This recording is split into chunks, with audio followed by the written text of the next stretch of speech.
expect to get it. I don't. I do what everybody does with the van. Well, damn, boom, give it a little pop. But I'm persistent. I put my property tax in. I know what I want, when I want it, and how I want it. I pull the thing. I don't get it. What do? I kick the machine, just like we always do. But I'm persistent, man. I put that property tax in again. I pull that lever. I know what I want, when I want it, how I want it. And when I don't get it, I swear, punch, and kick the vending machine. That's the form of government we're in right now. We, as residents, are acting like customers. We are acting like customers. I'm going to get into that. I hope we can get, hopefully in the future, we can get here and we can begin to quit acting like customers, begin to act like citizens. It's a really important concept. If we don't get anything else, get this concept. Because when customers come into a meeting, you're not going to have a good civic engagement. If you come in as a customer to a civic engagement meeting, it's not going to go well. Why? Look, how did we get here? We got to here because we were all trained. First, we were trained by the private sector. The private sector got this way before the public sector did. And the private sector said, wow, if I really get into customer service and really pay attention to my customers, and my customer's always right, I will get brand loyalty. And it will affect my bottom line big time. And it did. And the example I use, and some of you may shock, Nordstrom absolutely perfected customer service. I mean, it was beyond doubt the best customer service training I've ever seen because I watched it, because I sent some of my staff to it. But then a bunch of guys like me who were young at the time said, well, wow, business is onto something here. So I went around and unmercifully beat up my staff and said, they're customers, treat them like customers. Customer's always right. The customer's always right. They do whatever they want the customer. So guess how we act. If we're in the private sector, we're treated as customers. If we go to the public sector, we're treated as customers. So guess how we act? As customers. Well, is that bad? Well, here's the definition of customers. Customers tend to give their power away. They allow others to define their power. We give it away to marketing because marketing, look, we get sold stuff. Everyone has an automatic garage door opener. None of us 40 years ago thought we had to have a garage door opener, but we do now. We have to. You'd be an idiot not to have an electric garage door opener. It is convenient. It's great. We assume others will define our needs and meet our needs. So as a customer, I go in and either Nordstrom's or Walmart or Home Depot or Costco is going to meet my needs. That's it. I expect them to meet my needs. I go in there as a customer. Anytime you go into a store, think about it. I go into a store. I'm pretty tall. I like blue shirts. I want a blue button-down shirt, 16 and a half, almost 38. I'm sorry, we don't have that size. Well, get it. Order it. Where do I call one of your other stores? I do not expect to solve the problem. Customers do not solve problems. When you go into a store, do you expect to solve the problem or get a problem solved? You expect to get a problem solved. I do too. We all do. Every one of us do. Customers don't create. By the Latin definition is to consume. Customer. We consume things. Nothing wrong with that. It's what customers do.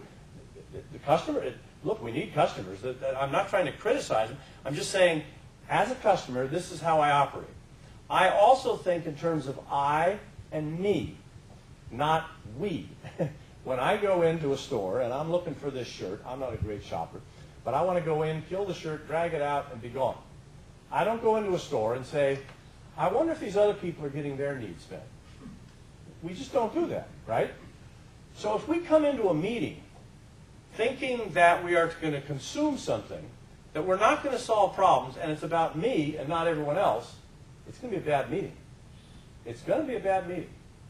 So we really have to get, and lastly, all of these things lead to entitlement. Now, entitlement's not always wrong. I don't want to assume it's wrong, but if the problem with entitlement is, in a good definition, it's a lack of accountability and responsibility. I am not responsible for this.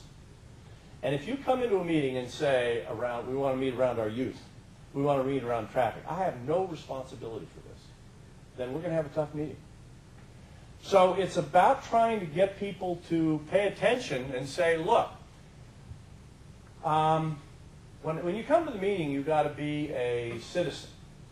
What's a good definition of a citizen? They're accountable for and committed to the well-being of the whole. That's probably the best definition I've seen. And by the way, this has got nothing to do with legal status. That's off. That's not even a discussion. Anyone who lives and works in your city, any one of you, obviously you're living here, are citizens. I don't care your legal status. I don't care if you're a business person. You're a citizen. You live and work here. Citizens determine the future. Citizens are the ones who go after things. Customers demand, beg, complain, dream about, but they don't do. Customers rarely do. Citizens exercise ownership. So, it's really important that we begin to understand that, and I was telling, by the way, this is something that came to me about 5 years before I left Redwood City, and I was trying to explain to my staff that I'd screwed up. And I'd been beating them over the head about treating all of you people as customers. And so I went through this long explanation, and this guy asked this question. He said, well, Ed, for God's sakes, are they customers or are they citizens? And I said, yes, because it's the only answer I could give. Look, when you are both. I am both. When I turn on my tap water, I want it to be uninterrupted. I want it to be clean and reasonably cheap. And I don't have options. I'm a customer, man. When I ask for a building inspection, when you ask for a building inspection, you're a customer. You want it on the day they said they were going to give it. You don't want them to come back 5 times because they didn't get it right the first time. You're a customer. And I could go on for several other things. But you know, really the big issues that we face in the city, when it comes to the budget and how we're going to spend our money or what, when it comes to our youth, whether it's gangs or anything else, our youth, when it comes to our education system, when it comes to any of those things, we are citizens. And so that's a huge difference that we got to get. This is a little bit of benefit to the staff that's here. This is crazy. This is how cities sort of see themselves, just so that I'm sort of drawing the curtain so you residents can see. We've gotten to the point where we say, oh, there's these stakeholders. Oh, look at all these stakeholders. And the local government says, well, if I bring some Chamber of Commerce people in with some NGOs, we'll solve the problem. The city's got to get rid of this. We ain't there. That is really a misconception.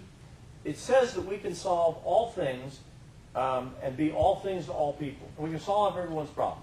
When you put yourself and you say, I'm omnipotent, I'm all-powerful. We are not, we can't be. And in fact, if I'm a member of this church group or I'm a member of this chamber, and I look at this sort of, and not that this is printed in some city manager's office, but we operate this way, well, who's responsible for our gang youth? Well, the government is. That means they should be fixing it. If it's around some other issue, who's responsible? Local government. I mean, we make everyone stay in customer mode here. What we really need to do is say, this is where we ought to be. We are a stakeholder, as is the business, the property owners, the city. If we're building community, if we really think that we're talking about building a community, this is how we have to behave ourselves and behave. And what goes in there? The topic goes in there. So if we've got an issue of a lot of kids, and probably not here, but a lot of kids are dropping out. A lot of kids are doing drugs. Maybe that is clear here. A lot of kids are doing expensive drugs here. If I put that issue in there, and I'm at this faith, I'm at this church, or I'm this chamber, and I keep looking, well, who's responsible? Well, at least we begin to pull the veil back and say, you know what? We are all responsible for that. We are all responsible for that. So that's a concept we got to get. There's necessary changes. To get to civic engagement, we have to have staff and council have to change the way they engage you. You have to change the way you come to meetings. You are not customers.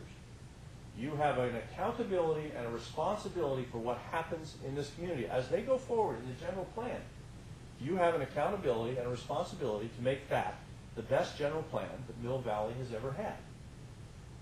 The city better not, after all this talk, tell you what that general plan should look like. Conversely, you shouldn't come in here naming and blaming. You have to see your new role. They have to see their new role.